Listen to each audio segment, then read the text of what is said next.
Hi there. My name is Craig Murren, and welcome to Thinking Financial, the podcast to talk about anything financial and hopefully give you guys out there a little bit of help and advice. I'm joined here today, as usual, by the team, Chris Williams and Simon Putt. Welcome.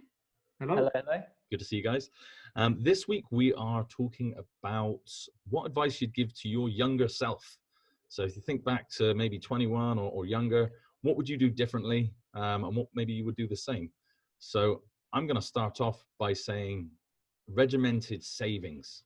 I would tell myself as a young person, 15, 16, 21, 25, whatever it might be, regimented savings, start doing something no matter how small it is, because over time it will add up. And that's one thing I regret doing, is I wish I'd been putting a couple of pound away each week from maybe my paper round, or, working in a restaurant as one of my first jobs, things like that. Just trying to get into that structure of saving is something to get into that routine.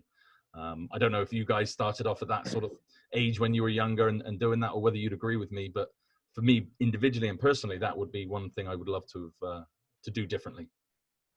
Yeah, 21 might have been slightly on the early side for me. I was still a struggling student at that age. Yeah, right. So there wasn't a lot of money to go around after the pot noodle budget had gone. But certainly once I started working, I left university at the age of 23, once I did my postgrad studies, and was earning a decent wage. And yeah, if I went back in time, I would tell myself to start being a little bit smarter with that money earlier than I actually was. Suddenly you've got a pay packet in your pocket for the first time, and it's like, wow, this is fantastic. Yeah. You spend it. I wish I could have gone back and just been a little smarter with not doing a huge amount, but obviously everything I could have been doing would have counted in the long run. That's it. And I think I didn't do anything because I thought that it's nothing. What's the point in saving 50 pence a pound, £5, £10, £50, whatever it might have been, because it's such a small amount, it won't add up. And I just didn't understand that kind of. Couldn't agree more. When I was basically at that sort of point as well, 21, 22, I had absolutely no idea what the time value of money was. Perfect. I had no idea what that concept was. I don't think in school generally in the UK we're educated about this enough. I agree with that. I know we lamented on this a little while ago, but just to reinforce it, how powerful would it be if we sat ourselves down when we were 13, 14 and showed how money accumulated, showed how it compounded? I think the difference, certainly now, I think this should be a class taught in school. I mean, when I was there, you had a business and economics class, but there was no sort of hard, not even just hard education on the importance of doing this. So many people these days rely mainly on their parents, maybe until they're a lot older. It should definitely be taught in school for me. It's powerful. Sorry, Simon, but it's powerful. I was gonna say, the fact is there are some big mountains to climb in life. We focus in our job on retirement planning. We also focus a lot on preparing our children for university, not just in terms of quality of education, but being able to afford the right quality of education. And, if I was to go back and talk to my earlier stuff, well, I didn't have children at the age of 21, but certainly catching myself at a younger age, one thing which I did do, and which actually I would pat myself on the back for at that young age, was starting to save specifically for university. And I say that now because I've got two boys who are aged 19 and 18, and we're at that stage where a lot of money has to go out in order to get them through. With two boys, I'm looking at a total of around £60,000 of just tuition fees, and then at least that again for rent, for books, for just partying and living as a student. The pot noodles, as you said. Yes, the pot noodles, or the curry, or whatever it is they're up to. I don't ask too many questions. The important point is, sometimes I say to people, look, we'll prepare for planning for retirement. Worst comes to the worst, we can actually postpone retirement if it means we need longer to work and earn. On the other hand, with your children, you can't postpone them hitting the age of 18. They will get to that age, they will want to go to university. You don't want to be having a difficult conversation with them that the funds aren't there for them to go to the right university. How did you come to did you just start saving whatever you could, or did you calculate what you're going to need and start uncalculate it back so that you worked out, oh, I need to save $250 a month and it will give me this much in 10 years or how many years you planned? How did you work out what you needed to do, or was it just a case of doing something?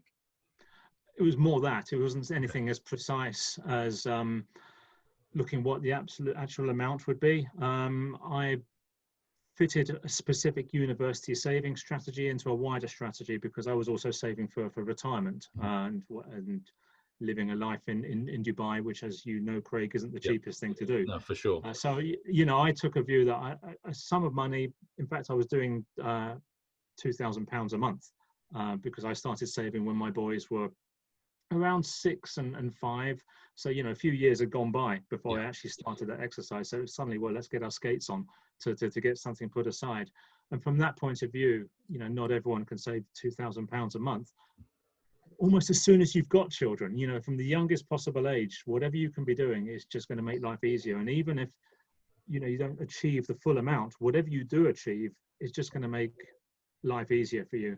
Now, what we can bring as financial planners, now that we've sort of come to this side of the fence, is actually to do the homework with people and say, well, this is what university costs today. We know what tuition costs are. We know what cost of living is in different universities. We can work out an amount. We can build in an inflation picture so we can actually see what it will possibly cost in 12, 15, 18 years time. And then that gives us a target to work to, so we can work with a specific figure. You know, we can be quite technical with this. A target there. When you make it visual, do you think that sort of reinforces that it's achievable in a way? I've had this conversation with a lot of parents, sitting down and saying, you know, what are you preparing for your children's university? And they'll say, yeah, I'm putting like $50, $100, something like that aside. We then sit down and look at what the number is actually going to be. It was very easy to model, to show what university costs are. The number that we came to invariably took their breath away. It was like, wow, I knew it was going to be expensive, but I didn't realize it was that much. That certainly focuses people's minds. That, as I say, even if you can't save the full amount that might be required, at least whatever you can do is going to make a big positive difference. University costs in the US are very expensive, aren't they? And I know in the UK that they've gone up as well in the last. For the higher schools, I mean, for the bigger schools, I'm not au fait with the all of the schools here, but the likes of Brown and Harvard and places like that, I do believe have extortionate prices depending on the course you're doing. Same as Oxford and places in Cambridge and in the UK, I believe. Yeah, Oxford and Cambridge are actually, I mean, they're no more expensive in terms of tuition, but they're not cheap places to live. So that's what you possibly have to save a little extra for. There's also another wild card that if your son or daughter wants to be a doctor, then you're looking at something like 7 years of university and training. So that's certainly going to require some budgeting and planning. So I've always said the same thing to parents, particularly parents of very young children: catch it early. You know, don't procrastinate on this thing. You know, you can have 30 or 40 years to prepare for your retirement, but as far as children are concerned, you know that day is going to come. Get the ball rolling. So coming back to our theme in terms of what I would say to myself when I was younger, well, I would say that, and I'm proud, it's one of the smarter financial decisions I ever made, which was to get onto that case. And now that my boys are at university, I did the heavy lifting. The funding is there. You're not stressing now. And that's a good thing as well, as over the years, if you are saving like that, the compound growth that can be made, you know, that really can kick in if you've got a long period of time. Wouldn't you agree with that, Chris? I would. Nice segue, thank you. Yeah, you see why I did that? Yes, to be honest. So I just happen to know that if you were to save, I discussed last week, actually when I looked into this. So if you were to, let's say you go 10 years ago, today, 10 years ago, if you were to have saved £400 a month, which, you know, can be hard if you're slightly younger, and just invested that into the S&P with reinvested dividends, just for 10 years, solid, month by month, you would end up with £91,130. From £400 a month? £400 a month, which I think is about 48,000 a year. But that did make me curious. And then I went and double checked. It's like, well, if you went and put that same amount of money that you've just let compound that time, and if we assumed the S&P over the next 20 years has the exact same performance, which it won't, but if it did, over the last 20 years, just based on an assumptive model, that 91,000 would actually turn into 277,000 over 20 years. And all you've done is save £400 a month for 10 years. That's because you've massive. And it gets more massive. So if you take another 5 years, that money will then, it's the rule of 72, that money will then be significantly higher because it's exponential growth. With two massive disclaimers. First of all, I know we've touched upon inflation already. What £277,000 will buy you today, it won't buy you in 20 years' time. So you have to be aware of that. And we would never assume past performance is an indicator of future performance. For sure. But just based on what the world's done before. If you were to go back to 1990, whatever, and start saving that money.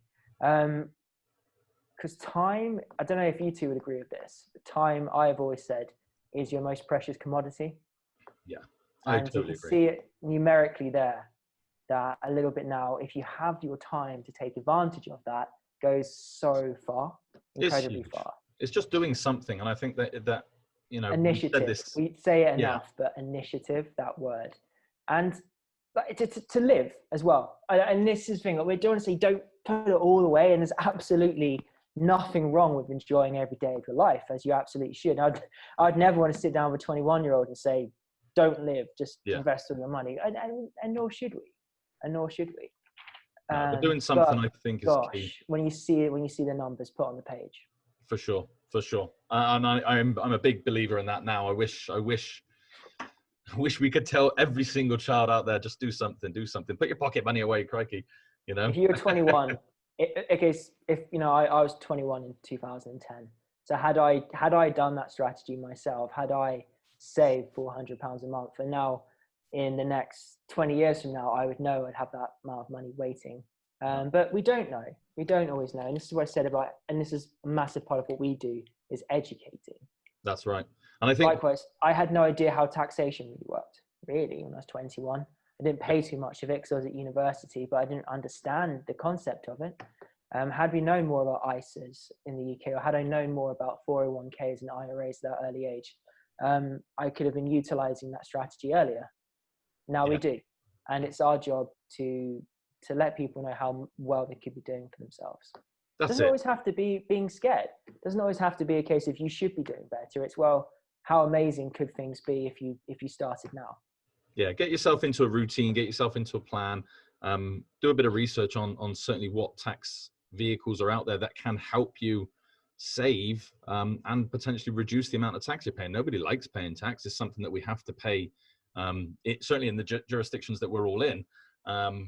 But actually just doing something is better than doing nothing. And if you can take advantage of those plans, then for sure I would recommend doing that.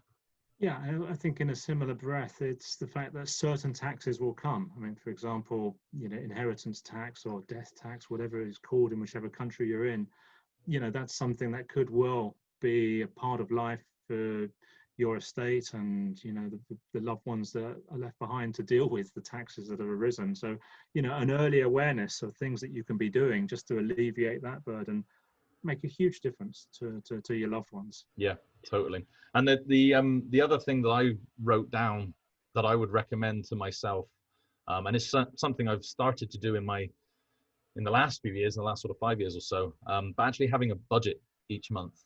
So knowing exactly what your fixed costs are going to be, knowing what your fixed income is going to be, and then working out, can you afford to do everything you're doing? Certainly living in the Middle East, it was a tough order to sort of stick to any kind of budget over there. And it used to go out the window on a regular basis. But once you decide on that budget and try and stick to it, because then it just makes life a lot less stressful, you know. You go into the bank and you know what's in there, you know what's going to be coming out, you know how much you've got to do things that you want to do, enjoy time with your friends, your family, whatever it might be. And then you can actually, rather rather than going out and doing things or going to a restaurant and putting your card over and suddenly it comes back, oh, sorry, sir, this is declined. You're like, what? How has that happened? Because you don't know what's kind of going in and coming out. Yeah. And, you know, we've probably all been there when the card at the supermarket doesn't work or something for whatever reason. And with a budget, that rarely happens. Do you feel as humans, we tend to acclimatize the environment around us? So I know you mentioned Dubai. If this is the standard of living, if this is how much it costs to live here, to have that life, you just tend to spend it without being aware of that. I think you fall into that cycle. It's just, this is normal. This is how it goes. It costs this much to go for dinner. It costs this much to do something. And that's just what it is. But I think if you spend a bit of time looking at it, you can find ways to do everything maybe slightly cheaper than what other people are spending to do it. Would you say sometimes if someone's had a slight pay increase or something like that, do you find that they might neglect that into their financial strategy because it's more money to spend? But when you get used to a certain type of life and you reach the end of your working life, you want to make sure that lifestyle is continued. Yeah, you definitely want to continue the lifestyle that you've got used to over however many years of working, for sure. I do anyway. When I retire, I want to make sure that I'm in a position where I can enjoy travel, I can enjoy friends, family, and my hobbies. Simon, I think you were trying to... Yeah. Sorry. That's okay. Now, by extension, I was just going to say it's not just about, you know, budgeting so you can, you know, see what's happening on a monthly basis, what you're spending. It's actually to give yourself a position of strength. You know, we've obviously talked about saving, or, you know, maybe other things need to be done like buying insurance and so forth. It's actually giving yourself, you know, a certainty of what your firepower is, and, you know, giving yourself peace of mind that when you do start a saving strategy for university or retirement or whatever the case may be, you know that you're operating within your capabilities, and you can take, you know, quite a developed long-term view as to what your savings capability is going to be. And, you know, when the pay rise comes in, then you factor that in and it gives you that little bit more firepower. It's also telling you, you know, what is the right amount of cash to have in the bank? What do I actually need in order to live and be able to protect myself against emergency situations? So yeah, I see that budgeting exercise is creating a real rock that you can then build the rest of your financial planning out of. Yeah. It's certainly changed the way that I do things since I started writing down a budget and keeping myself accountable to a certain extent, and making sure to stick to it. And when the pay rises do come in, you can then decide, okay, well, I want to increase what I'm saving each month. Boom, there you go. I want to increase what I'm putting into something else. And then you can say, okay, well, now we've got an extra, however much it is, to go out and do a family activity or go out for dinner or something like that. I think having that structure in place, having that planning in place, you know, if you've got to do a presentation for whatever thing, you tend to spend a bit of time planning that presentation or planning that meeting so that you're prepared for it. There should be no difference with life. You know, you should plan and prepare each month, what's happening this month, what's coming in, what's going out. And it changed for me. It just changed the way that I lived life. And it's much, much easier now with this, with a budget in place. Yeah. But of course, if we could all go back and tell our 21-year-old selves what to do. Oh, buy Google, Microsoft, Amazon. Yeah, exactly. Right? So I feel like it's this fallacy, and we probably knew more than we gave ourselves credit for. I just sort of wish we were more educated at the time on the good parts of it too. Yeah, the option of sticking your head in the sand and just carrying on like normal was possibly not a good journey. I don't know. Maybe being 21 again, you know, your head was in the clouds full of like dreams and ambitions and all this good stuff. Perhaps it wasn't so bad. But at a certain point, you have to get serious and focus on. I don't want to say the boring bits, but the bits that'll look after you when you get a little bit older and more vulnerable, I'd say. But there is definitely something I would have told my 21-year-old self. As much as I was trying to live in sort of blissful naivety and considered myself an immortal and invincible and so on, the one thing I would certainly tell myself at that young age is get yourself insured, because it's never going to be cheaper. It's never, ever going to be cheaper than it is then. Funnily enough, I mean, having mentioned my boys earlier, little do they know, but I plan to get them set up with insurance policies. Fantastic. You know, one is 19, one is 18. set them up with 35-year policies or even 40-year policies. I'll cover them while they're at university, and then they can pick up the cost. But look, I've already costed it up here in the UK.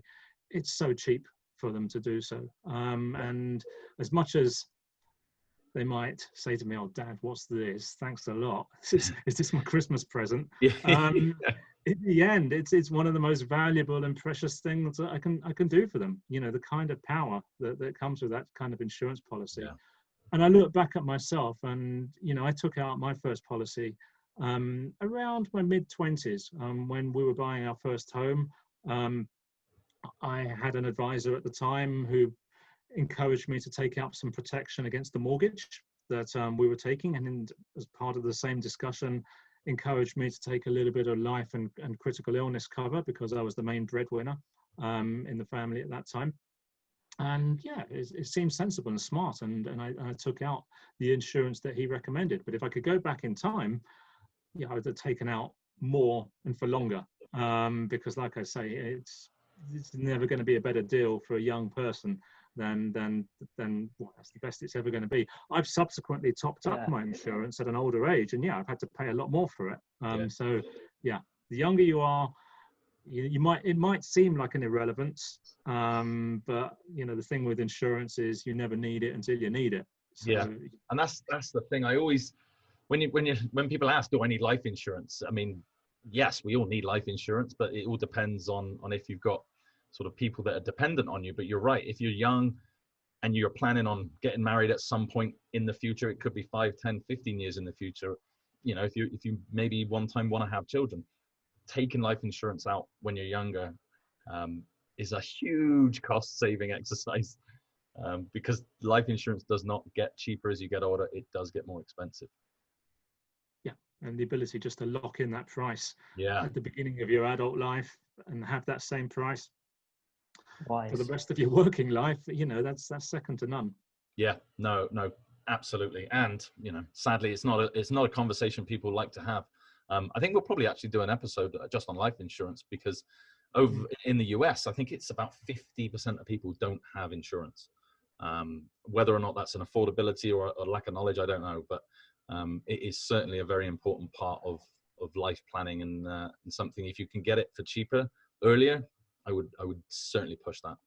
There's a few incidents with the wildfires in California, I think 2 months ago, where people did lose homes who didn't have home insurance, so it's a different thing, but just didn't have themselves covered on those assets. Oh, it's devastating. And it's always one of those things you think about after the fact is, I wish I'd had this. I wish I'd had this. And, no one likes to pay for insurance, whether it's car insurance, house insurance, life insurance, or whatever insurance it might be, because 9 times out of 10, you are not the beneficiary. You do not get to benefit from the insurance policy, especially with life insurance. My life insurance, I'm not going to benefit. If I die, my wife benefits. Perfect. But it's one of those things that it's worth paying that little bit of money for that peace of mind, so that if anything hits the fan, you've got that protection in place. Well, it's doing the right thing. As you say, even if you might not benefit, well, you're still leaving behind loved ones, and you don't want to leave them high and dry, or, having to cope with a very difficult financial situation because you as the main breadwinner are not there anymore. Yes. So anyone who loves their family needs to be taking out life insurance. Yeah, no, definitely. And I think we'll definitely do another episode, because there's a couple of things I want to go over on that side of things, the personal experiences I've gone through, and how it has affected having insurance and not having insurance. So I think that pretty much will sum up what advice we'd give to our younger selves if we could go back. If there's anything that you think we might have missed, feel free to add a comment, send us an email, or get in touch. I'm sure there's something we would have missed. I'm sure there is. I'm sure there's plenty of advice you'd want to give to our 21-year-old selves. Oh yeah, financial advice to younger selves rather than just life advice. I mean, I could start all over again. Right? Well, yeah, I mean, obviously, if I could sum it up, it would be the earlier you take initiative, the easier it is. Yes. I think that would be my closing statement. And on that note, Chris, I think you've hit the nail on the head for sure. So I want to thank everybody for listening. Tune in next week. We will be back. And if you've got any questions or ideas, please pop them down. Please share, please like, please subscribe, and comment below if anybody you think might find this of interest. Pop their name in. Thank you so much, guys. Thank you. Thanks, guys.